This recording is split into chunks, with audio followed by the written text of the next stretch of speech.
Bugün Qozonning Suvorov училищесін 75-ші шығарылыш түркімі tamamladı. Qonaqlar hem әтенелері qarşından yigitler marş atlap uzdı.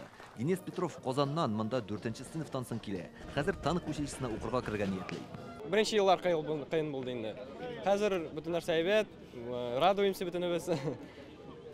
Әнелер, жылайлар күттілер бізні. Шатланайын даңыр. Шатланайы. Қоя бараға есеп? Мен Казанский танковыйға барам.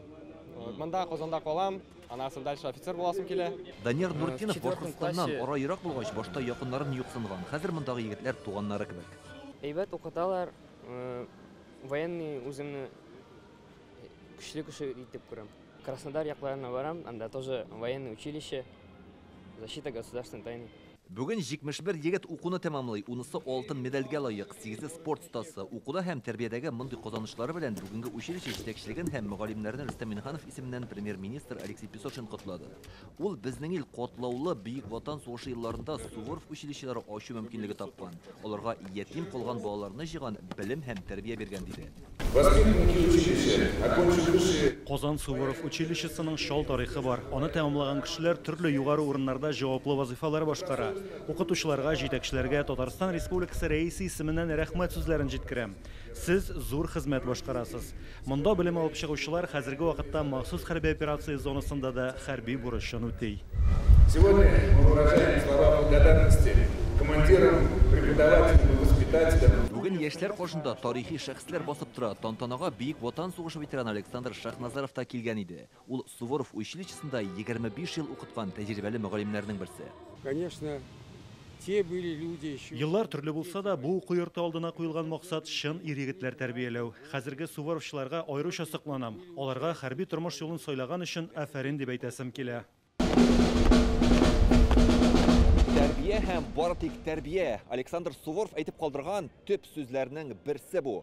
Бөек полководец исеме белән аталучы хәрби училище Казанда 1944 елда ачылган. Шул вакыттан бирле монда 12500 хәрби тәрбия алып чыккан. Әйтик, уку йортын генераль штаб җитәкчесе Валерий Герасимов тамамлаган. Нинди генә дәрәҗәгә ирешсәгез дә, дусларыгызны онытмагыз җитәкчеләре. Выходят на старт свои жизненные места. Сезнең өчен зур мөмкинлекләр ачыла. Бу уку йортында сез тормышка иң кирәкле белемнәрне алдыгыз. Сез аны еллар узгач аңларсыз әле. Иң мөһиме, бу уку йортыгызны онытмагыз. Казанга килгәч һәр чак кирип чыгыгыз. Бер-берегез белән аралашып торыгыз. Россиядә Суворов исеме белән аталучы 10-гә якын хәрби училище бар. Казандагы уку йорты барлык күрсәткечләр буенча шулар арасында алдынгылар рәтендә. Кыскасы бирдә ватанны саклаучы чын егетләр тәрбиялиләр. Безнең ислам динендә шундый әйтелә торган сүз бар.